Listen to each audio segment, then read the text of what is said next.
don't stop and look around once in a while, you could miss it. Never tell me the odds. The greatest idea in human history, the theory of evolution by natural selection. You must unlearn what you have learned. As a date with destiny. In order to be able to think, you have to risk being offensive. We're living in captivity, and it's time to break free. Welcome to A Wilder Life with Eric Edmeades. If you've ever felt like your childhood wounds are still whispering to you in your adult life, or wondered how to raise kids who don't have to recover from their childhood, this episode is for you. Angela is the best-selling author of The Bella Santini Chronicles and the producer of Unfiltered Parenting. She joins us with a powerful message that emotional resilience isn't just teachable, it's transformational and it's necessary. So as you know, we explore evolutionary principles on this podcast, and we're all about finding ways to navigate the complexities of modern civilization. And so with that, well, Angela, I'm just absolutely thrilled to have you here. Please welcome to A Wilder Life. Thank you so much. I'm so pleased to be here. And I think this is going to be such a fun and interesting conversation. There are many things that I'm interested in, and they all underpin this sort of, juxtaposition between, say, traditional ancestral living and the complexities of modern living. But I have to say that I think that a lot of it actually stems from parenting, a lot of my curiosity. And that's because, at the end, the way we navigate the world, well, we're taught to navigate the world by our parents. And so Yes. if our parents teach us functional ways to navigate the world's probably going to be a little easier. And since they don't always do that, I think this is going to be a valuable conversation. Let's start right there. You obviously have a real passion and interest in emotional resilience, solid parenting ideas, and personal responsibility. So can we start with sort of what wakes you up to that and what makes you have to get that out to the world? Well, I would say that it's my soul, because I really feel my soul's mission is to break the generational cycle of emotional repression, because there's so much trauma that comes out from little kids being told, hey, don't cry, or even adult men saying, I got to put this mask on and I've got to deny what I'm feeling because I have to be a man in the world. One of the principles that my very good friend Shelley Lefko shared with me once, which I really liked, is that very often we are speaking to children, expecting them to pick up the facts or logic of our words, but not realizing that at their level of awareness, they might be assessing a different meaning than we intend them to at that time. So what she always said is, you should be, before opening your mouth, before saying what you're saying, you should be asking yourself, what might my child deduce about this interaction that will set up the rules that they live by for life? And that, I have to say, true. is a big part of my approach. I guess my question for you about that is that, look, any parent, we all have those moments that we feel like we could have done better, that maybe we feel some shame about and so on. That's valuable from a learning perspective, but I'm curious from your perspective, how can we find consciousness in the moment? Your child has just done something, it needs correction in this moment. You need to have a communication with them, but you really want to pause and make sure the communication is productive and healthy. How do you create that moment to not just react? The thing is, you already answered it. It's all in the pause, because when we pause, we are not allowing our trigger response to come out, and we're then choosing how we're going to respond. And it is in that pause. But parents also, they need to understand that how they model their emotions to their kids is really how the kids learn how to be in the world. You talk a lot about the power of storytelling and effective parenting. And I gather the Bella Santini Chronicles are about, teaching resilience and courage and that kind of stuff. Talk to me about, maybe tell me a little bit about what inspired you to write that and what we are going to walk away from when we read that, how it's going to benefit us and our kids. The stories are very fantastical and magical. What that does is it pulls the kids in, and they don't even realize that they're learning different ways of processing emotions in the first book. They don't even realize in the second book that they're learning about victim energy and how to get out of it. They're just absorbed in the story. I And love that. to me, the sweet spot is when a parent reads the book to the child. And I know that doesn't happen quite as often as it used to, but there is so much value in that, because when there are different themes in my books, might talk about bullying or adoption or sibling rivalry even. And as you get to a place in the book that has this bullying, it's a fine opportunity for you as the parent to stop and talk to your child, because very few children are going to run in and say, Mom, Dad, I'm being bullied at school. What do I do? They're internalizing it. They're trying to figure out how to deal with it on their own. And only when it gets super bad do the parents find out about it. When Kirsten and I first got together, long before married, and we realized that we were melding families together, right? I have my kids, she has hers, and so on. And so we talked a lot about parenting and what our various values and rules and stuff about that were. And one distinction I shared with her was that, when your baby is born, you're basically aware of about 80% of their existence. Of course, there's a bunch of stuff you don't know because you can't read their mind, but 80%. But then by the time they start crawling around the house, you're down to like 73%. And then they're walking and they're moving around the house on their own, and you drop down to 68%. And I feel as a parent that our job is to some degree to hold on to that percentages for as long as we can. And the most important age of that is that when they move into that transition into like open rebellion in teenage times, if you're down to 10 or 12%, those are the kids that are ending up in drug problems, once pregnancy problems, interaction with the justice system, and that kind of thing. And so I always think about that. I want to always make the case for my kids that they can ask me about anything, even if it's a bad thing, and that they know the response isn't going to be anger, it's going to be concern and help. Right. And that's such a key way to approach it. It's like, it's not that you're trying to be a friend to your child.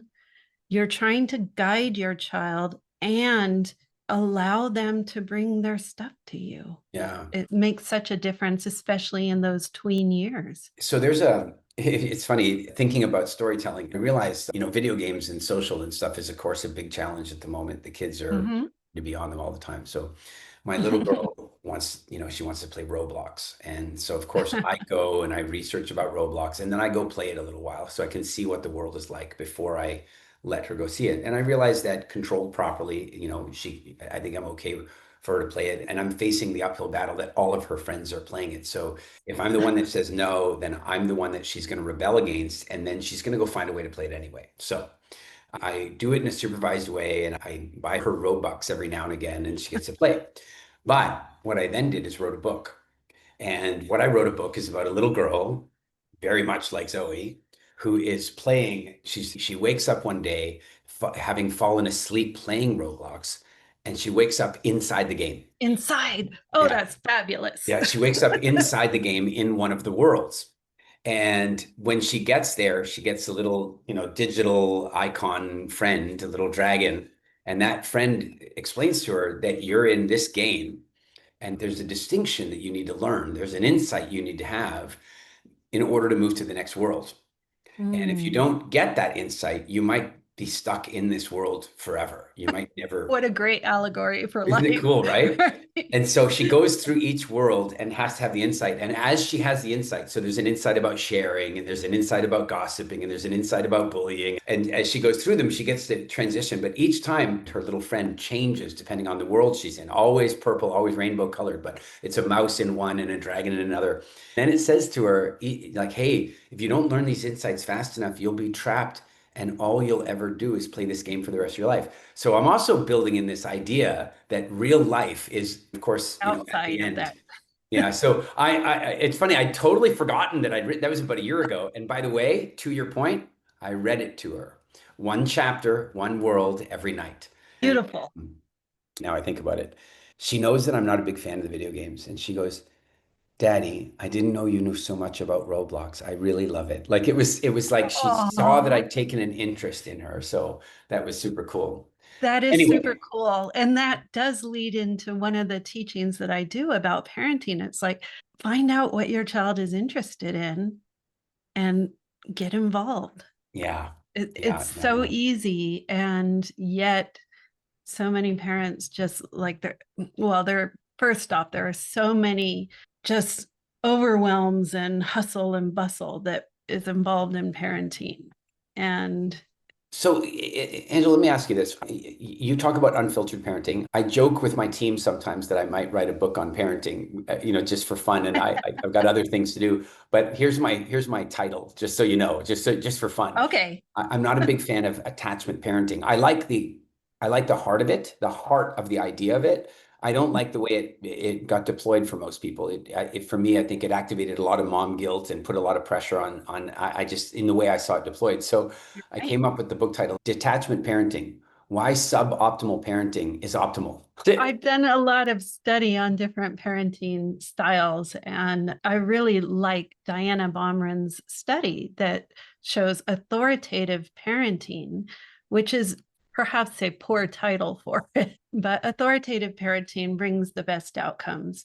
Authoritative parenting is when you have high nurturing and high boundaries and rules. And the consequences for those rules are natural rather And than, consistent. and it's not harsh punishment. It's Yeah. really helping the child understand, well, when you do this, this might happen. I was invited to be on Jordan Peterson's podcast last year at some point. So I did a dive into his work and his 12 rules of life. One of the rules, when I first read it, I didn't like it. And it was, never let your children behave in a way that makes you not like them. And I thought my initial reaction was, well, that sounds very overbearing and what have you. But then, of course, I spoke with him about it. And now I'm with him, because the idea here is that you're the person most predisposed toward liking your children. So if their behavior is making you not like them, imagine the impact on others, right? True. But you refer to unfiltered parenting. Maybe unpack that for me. What does that mean when you use it? We, at Unfiltered Parenting, we will take on any issue. We do not filter. So if we need to talk about teen suicide, because after COVID, the suicide rate was very high, we're going to talk about it and we're going to unpack it. We're going to bring you truth and compassion. And that's what we're doing. Do you know what's really interesting about that is I believe that that is actually what's needed between parents and kids. I refer to this often because it had such an impact on me as a parent, but I saw an interview with Paul McCartney many years ago, and the interviewer said to him, hey, with all your drug use and sex exploitation, sex escapades is probably a better way of putting that, that it was so prolifically written about and understood that you couldn't hide that stuff from your kids. Like, so that must have made parenting really hard for you. And he said, no, that made parenting easy for me because they knew they could talk to me about those things. And it really hit me. Had a Parents, wonderful, isn't it yeah. true? Like many parents, they, like in our generation, we have parents that might have lived through the 60s and God knows what they got up to during the 60s.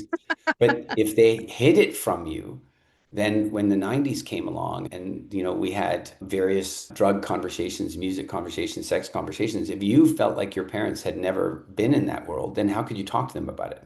So, Exactly. yeah, my view is that what you really want as a parent is that there's no topic that your children are unwilling to come and talk to you about. Yes, How that can is you very create true. that?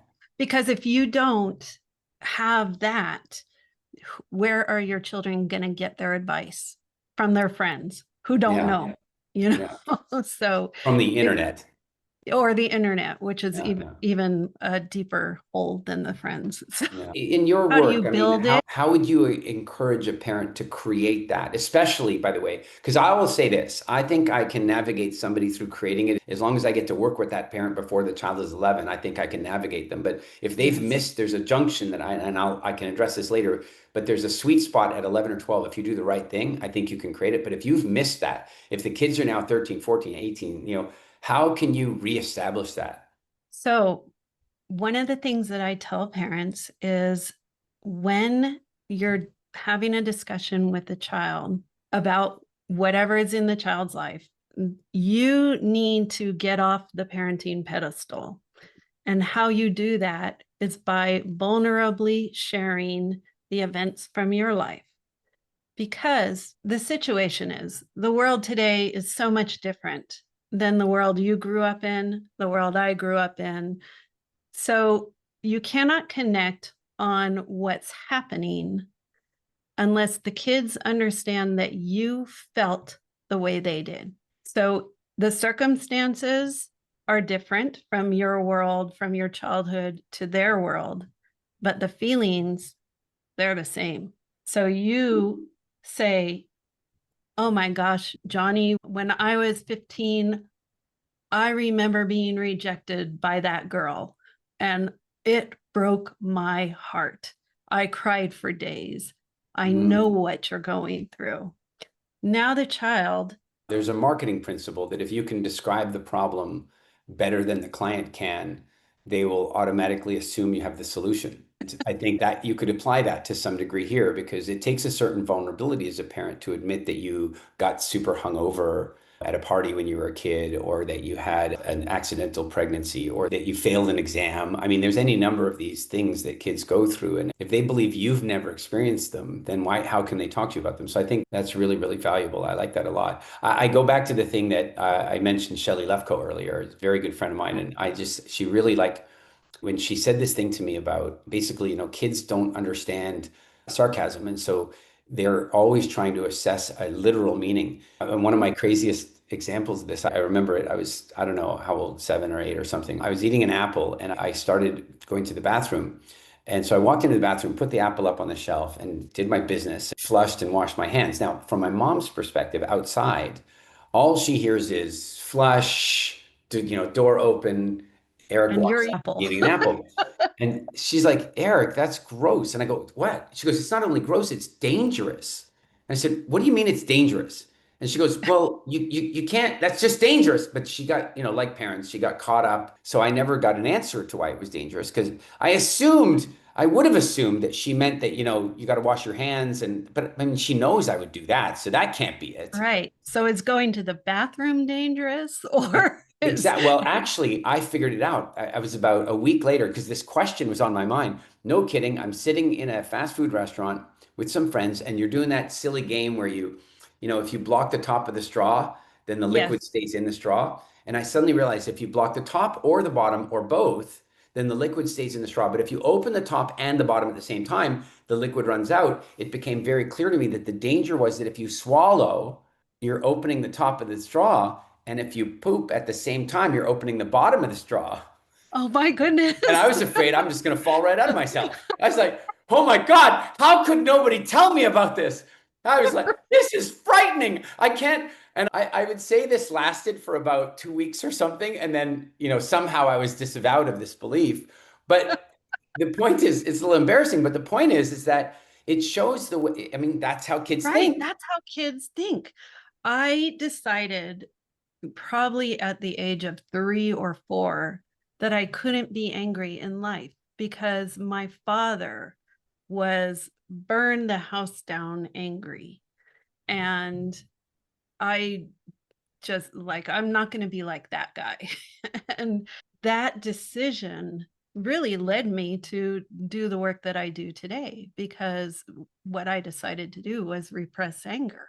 And the experience of my life all along go back to right then, that little child making a decision about the circumstances without having a true understanding of the reality, because my reality was my drunk and raging father was screaming at a 3-year-old, who's wrong there? Yeah, I really get that. I have had many experiences in a parenting, and look, I've made many mistakes as a parent, so I have a So few have I. victory stories here and there. But the one thing that I've really noticed is that there's been a few times where kids collectively, we have 4 kids ranging in age from 9 to 27.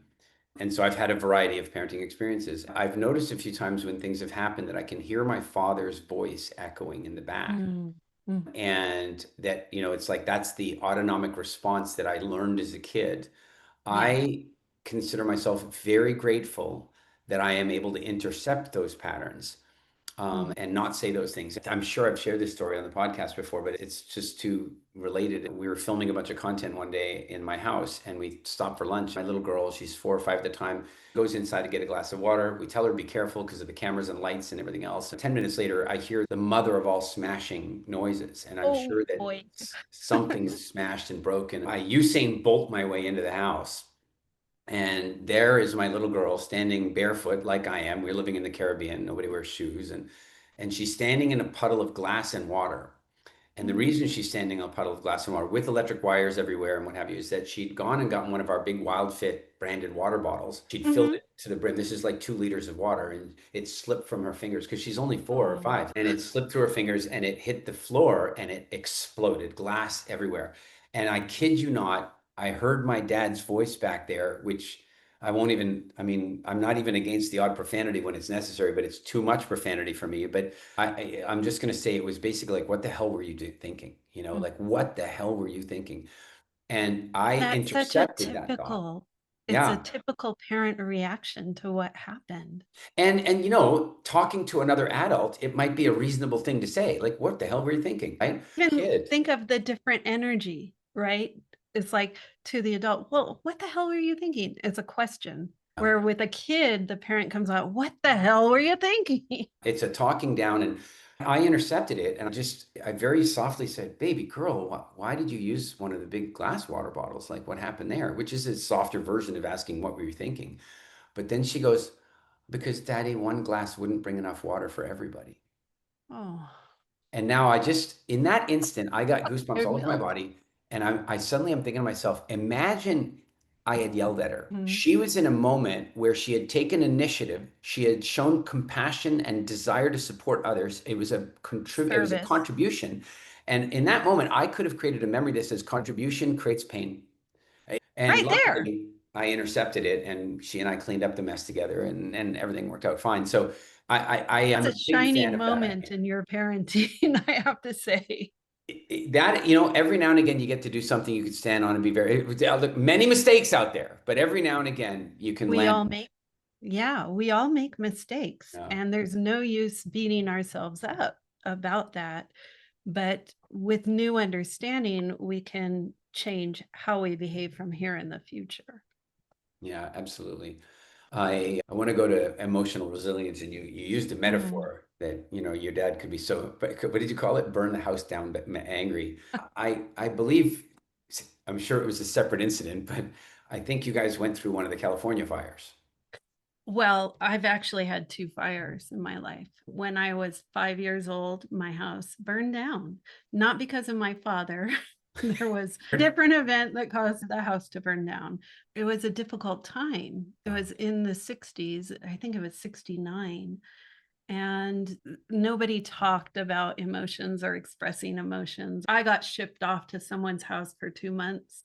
Didn't know why, didn't understand, felt like I was being abandoned. It put a lot of different energies into my little mind. The second fire was the California wildfire in 2017, which totally changed my life and put me on the path that I'm on now. So it was a good thing. I want to ask you how you transition it to a good thing. There's a Okay. concept that we teach in our programs called the hindsight window. The I've hindsight heard. window. I think I sat in a program with you and heard about that. So then what I wanted to ask is, given, and for the benefit of people who don't understand the framing, hindsight window is the period of time between an adverse event, so the house burns down, and there is this time where you're expressing now it was a gift.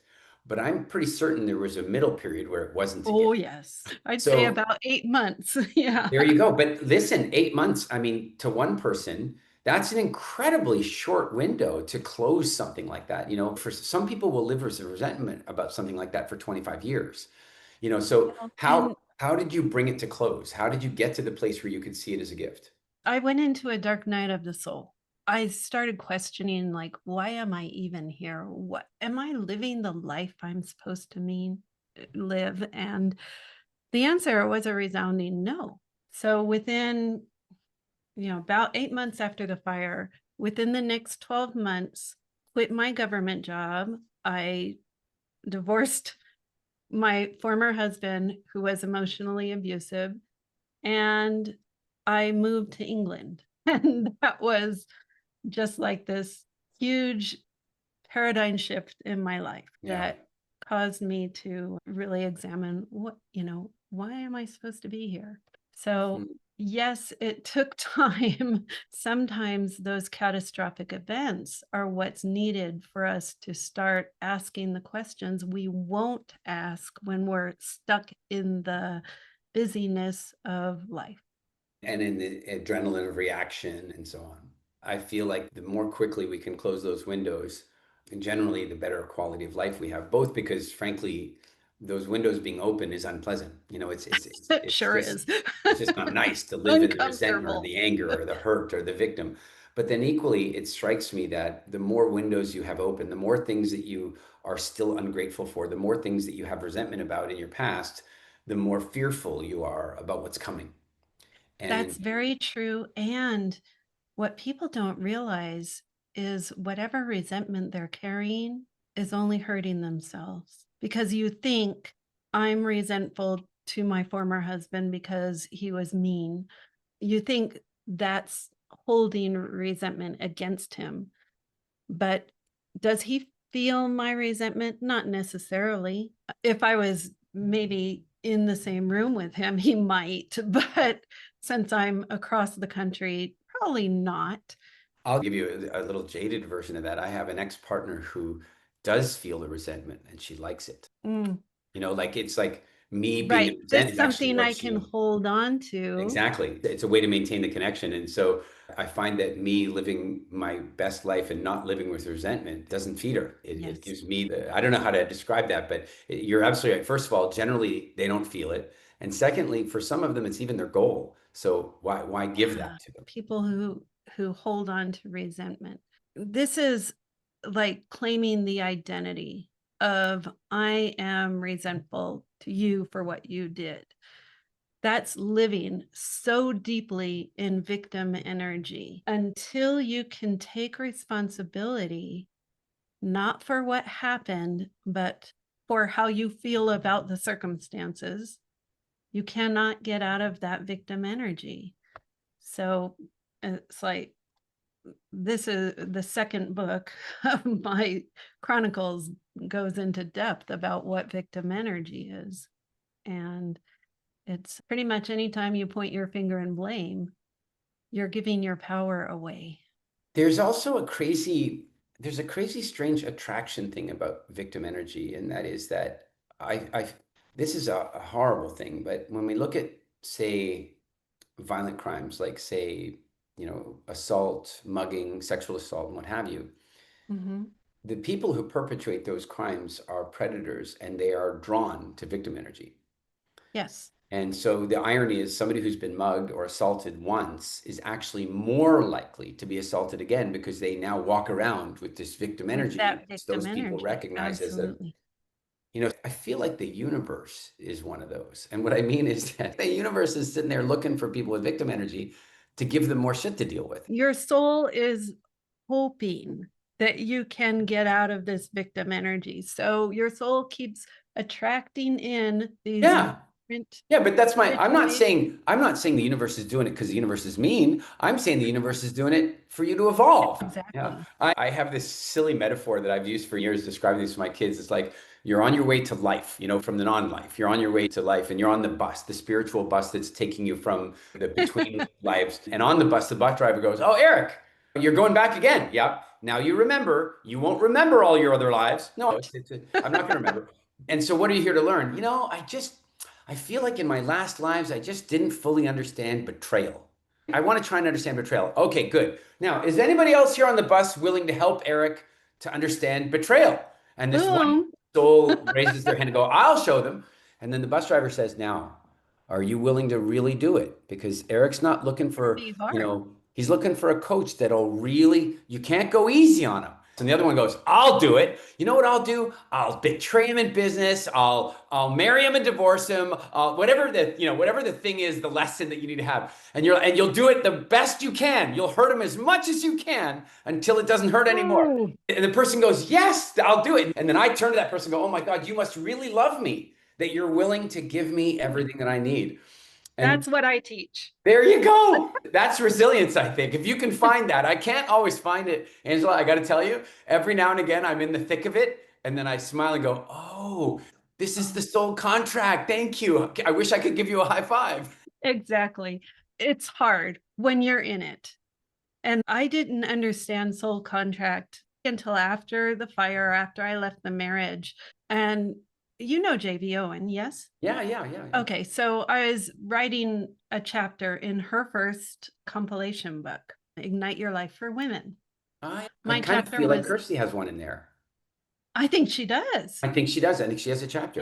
So in this chapter, I was doing research on forgiveness and Ho'oponopono and, different ways of shifting the energy.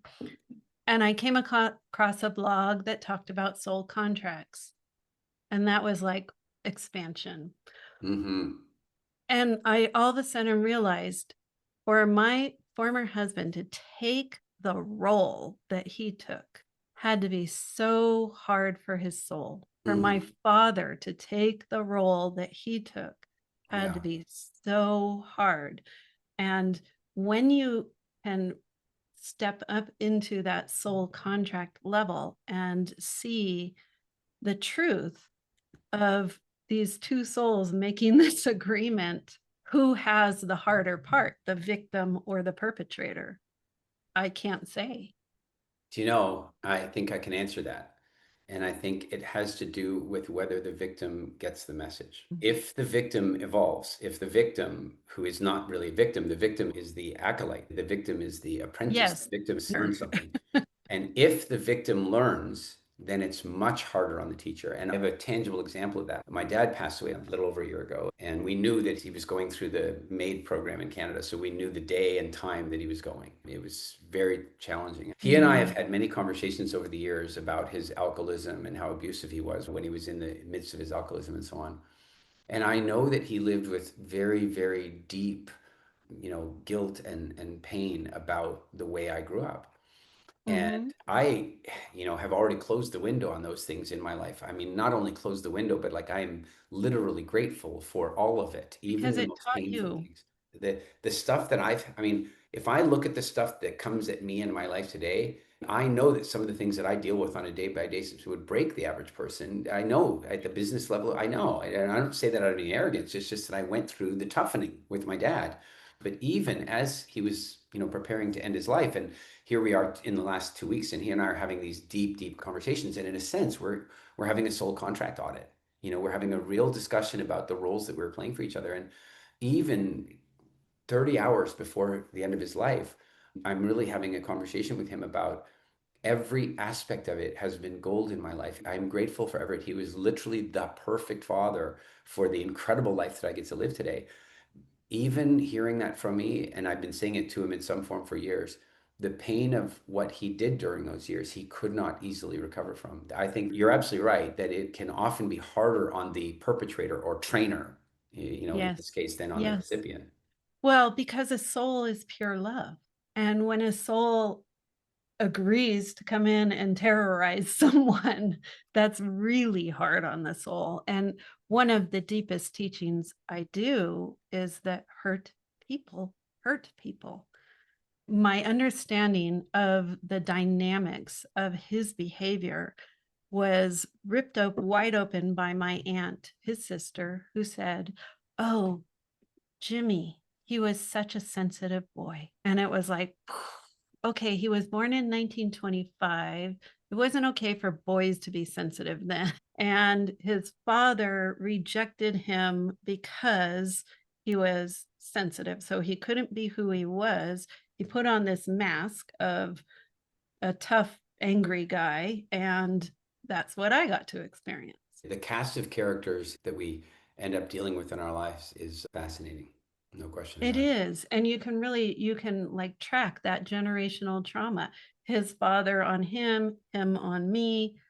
Fortunately, All right, I've kind of got one that I still struggle with a little bit, and that is that I have witnessed, and I'll say to some degree firsthand, this sort of vindictive pattern where, there's a lesson, and I'm obviously, still needing to be taught about that. And for the most part, I think I've got those lessons. So those behaviors don't trigger me, they don't anger me. I generally smirk at them most of the time because they are kind of humorous when you've elevated yourself enough to be able to see the humor in it. Yes. Where I struggle is where the behaviors actively continue to harm others. Especially if it's the Kids, like imagine that somebody is wanting to strike out and hurt their ex, and they use the kids to do that. That I still struggle with. I can handle, like, you're trying to hurt me, and I'm beyond, like, I get that I'm here to toughen. I wouldn't want to go to the gym and have you take too much of the weight from me. I want you to give me as much weight as I can handle, so you go for it. But when I perceive that the weight they're giving the child is more than the child can bear, or that will be damaging the child, or is going to end up having that child, how did you put it? Or I put it in the intro, is like having a childhood that you need to recover from. Like right. I feel, then I have a hard time closing the window. Then I have a hard time accepting it. So, the same action could be designed to hurt me, and I'm cool. But then Mhm. when I see it in parallel, metaphorically here, it might be hurting the Mhm. child. I wonder if you've got any thoughts or guidance on that. Just that, to remember that your child chose you, the ex, as their parent. And that's been, for me, it's been a real struggle. How do I help my son to step into his wholeness when he still has his father's input? And his Yeah. father was still in blaming me for leaving and blah, blah, blah. But my son chose his father, and my son chose me. And so those lessons, just like the lessons that your father gave you, they are part of your son's or your daughter's or my son's growth, soul growth. Mhm. And so, while if I had the opportunity, I would caution the ex that they need to pause and think about how their words affect the child. We did a show on divorce and we had Dr. John Gray as our guest. And, basically he said, you will never, ever, ever talk about your ex in a way that is derogative in front of your children. If you're on the phone with your friend and the kids are in the other room, don't talk about your ex because you're harming your kids. You know what's fascinating about that? And John's a very, very good friend of mine, and I've definitely had that very same conversation with him. But there's a nuance to it that I discovered, and that is that logic cannot cure childhood trauma. Mhm. And what I mean by that That's very true. is that if a child is misled as to the nature of one of their parents for some reason, and that parent opts not to correct that information because to do so Would harm further. risks violating this rule that John gave. It risks, framing that. So Yeah. then you end up in a situation where the child creates a one-sided worldview that logically can be explained later, but that emotionally cause trauma in the moment. So, I can give you a practical example. My son was removed from me unilaterally when he was 18 months old and taken to another country, and I didn't know my rights, and I didn't know what I was supposed to do about that. I have deep regret. I handled it unbelievably. I thought I was handling it really well. I was rebuilding a relationship with a mother, so I'd have regular contact, but I didn't know that at one call to the police and I could have had him brought home. I didn't know my rights about that type of thing. And so, of course, some years later, I arranged to go, to visit. And I was living in England, and they were living in Kelowna, British Columbia, which is as far away from England as you can get. And I flew to Chicago, and I was getting ready to go, for the weekend for a visit. And I just called to say, hey, I'm part of the way there. And she goes, oh, well, we've changed our mind. We're going camping this week. And incidentally, just for a little insult to injury, it was Father's Day. And I never had the opportunity, nor did I make any attempt to tell my son what had happened that weekend. I was so emotionally beaten up at that point, and particularly by that event, that it didn't even occur to me to try to explain it to him. And how the hell do I explain it to him without violating the John Gray principle? How do I explain to him, your mother did this? What And you so, can do, though, is you can say, hey, son, I feel like you are feeling like maybe I didn't love you, or, whatever the child may have. I want to tell you about a time I really wanted to see you. And I flew across the ocean to see you, but there was a misunderstanding and I couldn't. Okay, so I hear what you're saying, and I have a couple challenges. The one Okay. is that if you don't do it immediately, it doesn't even matter. What I mean is that the emotional damage was done in the moment. And so because I've had almost that same conversation with him years later, but Mhm. remember, he lived with the pain of rejection up until the time I finally told him what really happened. My logical conversation with him now cannot rewrite the emotion of the rejection he felt during that time. Unless you experience the emotions in the conversation and you allow him to I'd like to experience. believe that I mean, it is a very emotional conversation for me. I like to believe that I was there. I guess what I'm really getting at is that in my now estimation is that John Gray advice is exactly accurate, except insofar as also don't protect the other parent from what they've done. So even what you just said, Well, there was a misunderstanding. that isn't throwing the other parent under the bus, right? Mm. Saying there's a misunderstanding leaves lots of room for different interpretations without throwing the other person under the bus. And so it's the easiest euphemism for what happened. Okay. Let me give a hypothetical so I can avoid, so the not so innocent can, whatever. Let's say we have a let's say we have a circumstance where you have a parent actively interfering with access. And in doing so, the parent lies to the child and says, "Oh, the court says you can't see the other parent," right? Now, this is not, in this example, this is untrue. That is not what the court has said. The parent has full freedom to allow you to see each other whenever she or he wants to, but she's doing it now. The trouble is, if you take the John Gray rule to the fullest extension, then that means you don't get to address the truth of that situation. So, in other words, the child is now under the belief that it was the court that did this. So the parent who's Mm. responsible is not receiving any assessment of blame. And the court, and by the way, if the court did decide that, there must have been a reason. And therefore, Right. So my what's other wrong parent with my must be bad. father? Yeah, So in exactly. that situation, I believe that what you actually have to do is walk the line where there is no throwing under the bus and Mhm. there's no bad mouthing, but there's also no lying. There's no protecting and there's no shielding a parent from their own bad behavior. And one more step, Mm, allowing the child to express what they felt, validating what they felt. What I teach in the first book of Bella Santini is a process called emotional freedom. And this process, what it does is it disconnects your mind from the circumstances. Your mind, when flitting around the circumstances, will always bring that feeling up, always. So you need to disconnect from the circumstances. You do this by putting all of your attention on the feeling. Where is it in your body? Is it sharp? Is it gangly? Is it, how does it feel? And if you had to describe it, how would you describe it? Then you acknowledge the feeling. So you name the feeling. I feel sad. I feel angry. I feel whatever.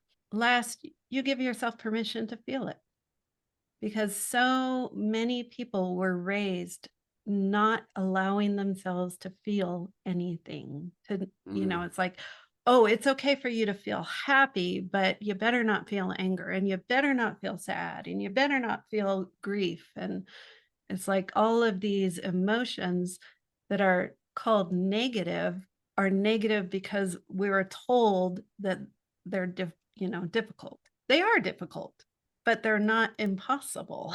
And so no. using the emotional freedom method, feel, name, allow, the emotion will leave you in 90 seconds. But if your mind returns to the circumstances, you're pulling that emotion right back in. So you do it again. This process, when we teach it to our children, gives them emotional resilience for the rest of their life. I think of a lot of negative emotions, what people call negative emotions, are rabbit holes that our minds dwelling on the circumstance pushes us right into that rabbit hole. When you use the emotional freedom method, you're skating around the rabbit hole and you don't fall in. I want to try and understand that a little bit. You know, as you said, people call them negative emotions, and I believe that unfortunately humans are often more motivated by the stick than the carrot. And I think of those emotions as being like the stick, Yeah, feeling good and ecstasy, celebration and love, and they're all wonderful, sweet emotions that draw you forward in your behavior.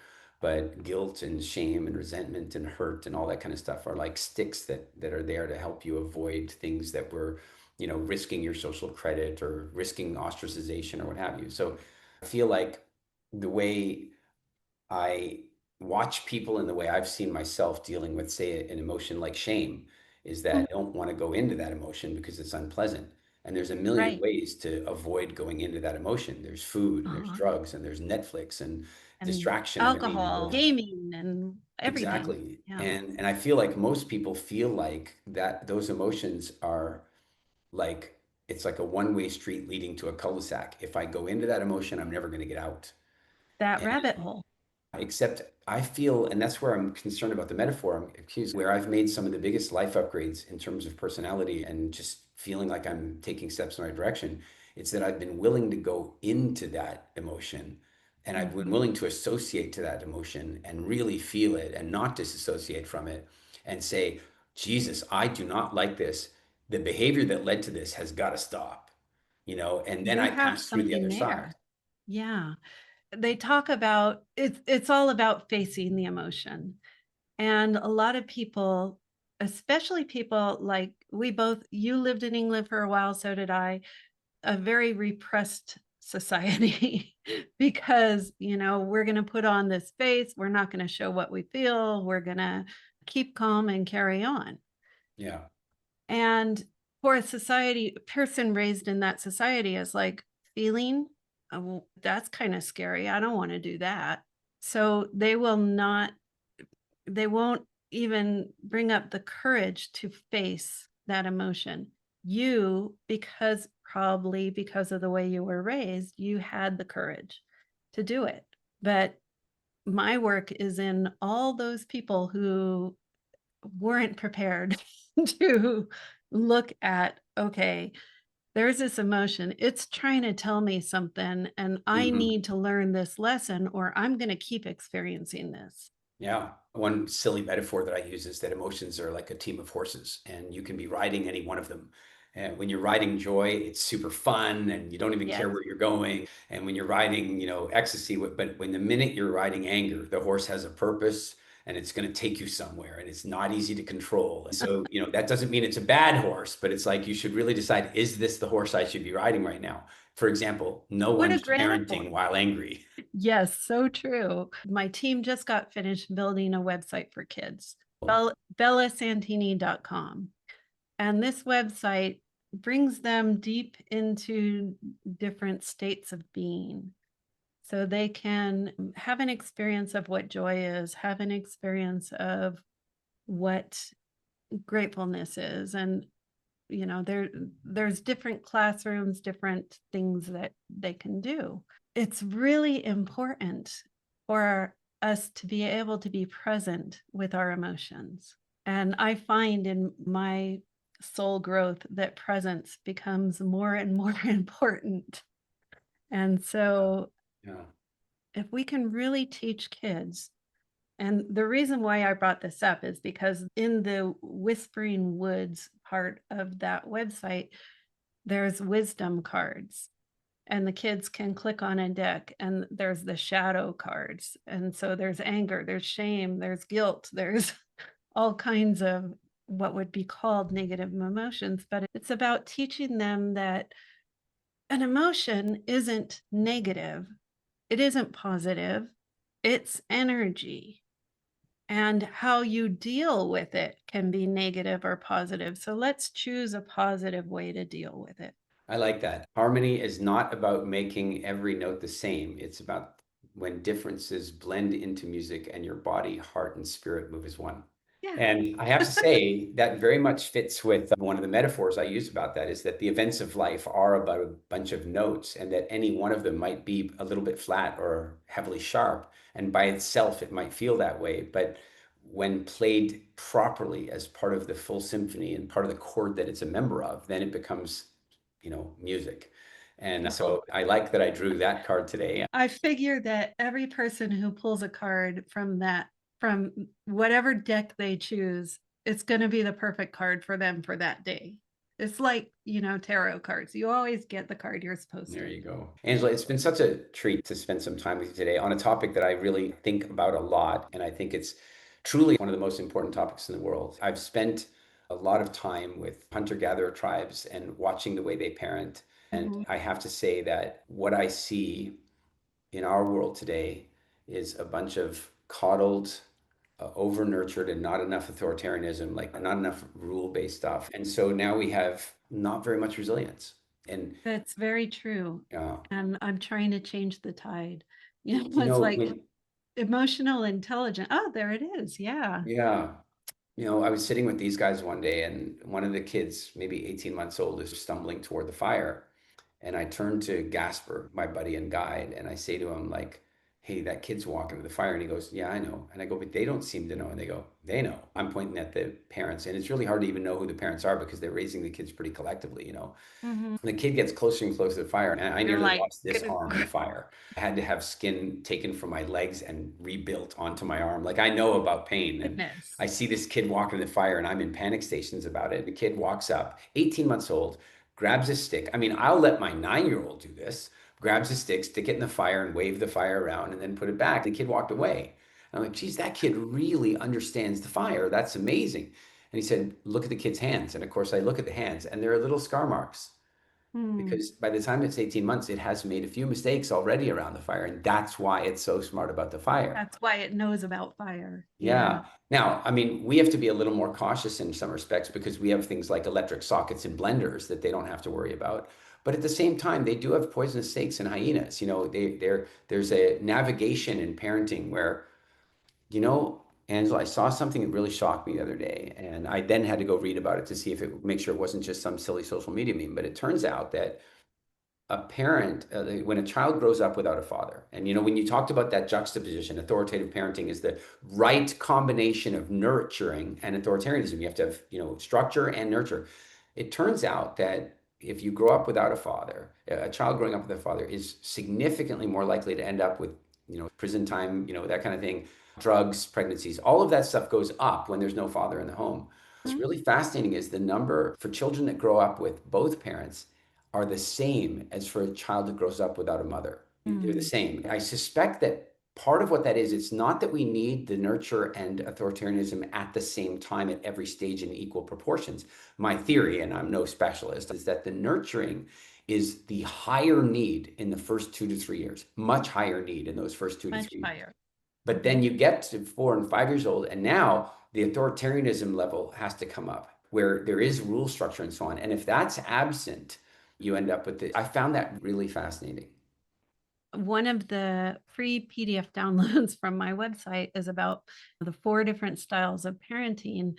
The point that I make in it is you might use the authoritarian, which is the very disciplinarian style, when your child's running out in the street and there's a car coming and the kid is 2, so you Yeah. might have to swoop in and make the child understand that this is not safe.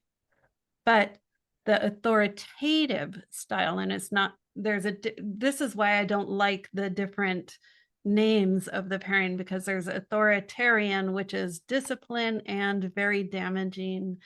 And the authoritative style is the style that it brings about the best outcomes. So you bring up, depending on who the child is the child gonna be the kind of kid who is easygoing and maybe sensitive? They're going to shrivel under authoritarian style. They do much better with authoritative style. And how do you tune your parenting not only to the age of the child, but their state of being? I think that when you have a single child, it's kind of easy to figure that there's a formula for this child. But the minute you have 2 and 3 and 4, you realize, like, holy cow, what was necessary for one is necessary in totally different proportions for the other. And even that child is going to change a great deal, as they age. I mentioned earlier that I feel like there's a sweet spot at the age of 11 where you really get to set the tone for something. And the way I describe that is that it is a child's job to rebel. I mean, it's the Yes, job to it rebel. And is. they'll start the rebellion by pushing the fork away from their mouth while you're trying to feed them. And then they want to take over and stick the food in their ear. But that's the earliest stage rebellion. And I feel like there's this spot in the growing up process where because you're the only one they can rebel against for the first few years. I mean, who else can they rebel against? Maybe they have a sibling, but that's as far as it That's goes. it. And they're going to keep rebelling probably until they're about 25 or so. So at some point, and I figure it's at 10 or 11, if you don't figure out how to join the rebellion, then they will keep rebelling against you. And that's been my project is how do I join the rebellion so that I'm rebelling with them? You, Eric. I'm laughing because I'm thinking about when my son was 11 and I was in the kitchen, still married to the emotionally abusive guy. I would be kind of joining my son with his rebellion in the kitchen, playing while cooking. And my former would be screaming at us, you should quit playing in the kitchen, blah, blah, blah. It's not safe, blah, blah, blah. I guess I did that without knowing it. That's a sweet example, but then a harder example is like what happens when your kids come and start, if you're lucky enough that your kids come and ask you about drugs and alcohol. I mean, if you're even lucky enough that they ask, right? If you've set the Right. communication up that they're willing to come and ask, then that's a huge thing. But then the next part is if your response is no, you're not allowed to do that stuff, you're the rebellion. And You're- so you kind of get yeah. this, like when you're talking about drugs, alcohol, sex, it's like, how do you align and redirect so that you have the ability for that continued communication? Instead, Right. you've got to find a way to, align with that rebellion and join it with them so that you can redirect it. And I think it's really like coming to talk to you about drugs or alcohol or whatever. It goes right back into get off your parenting pedestal, talk about your experiences, Yeah. help them understand that, it's a choice and there's consequences. But if you say no, you're pushing them into it. Yeah. So one of my children called me at the age of 15 or 16 and said, I'm going out with my friends and I'm at this event. I'm going out with my friends and I know that they're probably going to drink beer. And I know how you feel about that. I haven't had alcohol since I was 19, so I'm not any kind of a drinker. And so what should I do about that? I don't want to be the geeky, nerdy one out. And I said, oh, the answer to that's really simple. I mean, one beer, it's going to be fine. It's no problem. Have a beer with your friends, but leave it at one for tonight. And if you really feel like you have to have two, then maybe, but definitely don't have the third beer. And so the question comes back, well, why not the third beer? And knowing that this child has a real aversion to vomiting, I said, oh, because the third beer is the vomit beer. What do you mean? Well, the third beer is the beer that leads to vomit. Really? Well, the trouble is by the time you've had the third beer, your judgment will start to slip and then you'll definitely have a fourth beer and then you will And vomit. then for sure it's going to happen. Yeah, but you see, like, what a privileged position to be in to have established communication that would inspire a child to come and say, hey, my friends are going to drink. My friends are going to try drugs. My boyfriend wants to have sex with me. Like, hey, can we talk? And I honestly think if, one of the biggest things that any of us as parents can do is create an environment where the kids feel safe to talk to you about anything. Emotional safety is name of the game when it comes to parenting. Yeah. Well, this has been so much fun, Angela. Please tell people, how do they find you? How do they connect with you?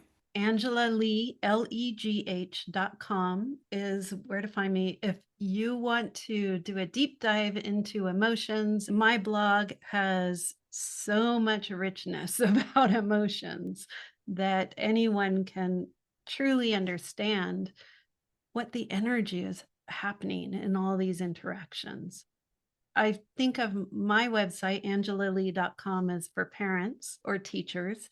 The bellasantini.com is for kids. That sounds great. We'll make sure to put that in the show notes. And I really appreciate you making the time to be here on A Wilder Life. It's been a fascinating conversation. Thank you so much for coming. Thank you so much. You're welcome. Hey, everybody, another fantastic episode of A Wilder Life, where we explore the complexities of living in the modern world with decidedly Paleolithic systems.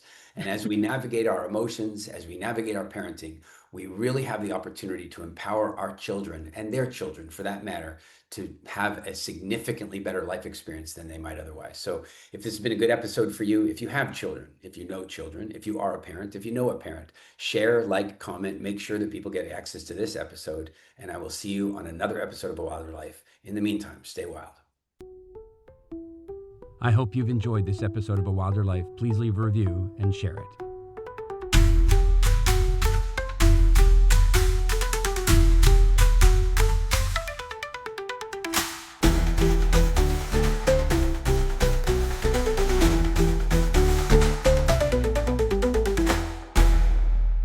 A Wilder Life with Eric Edmeades.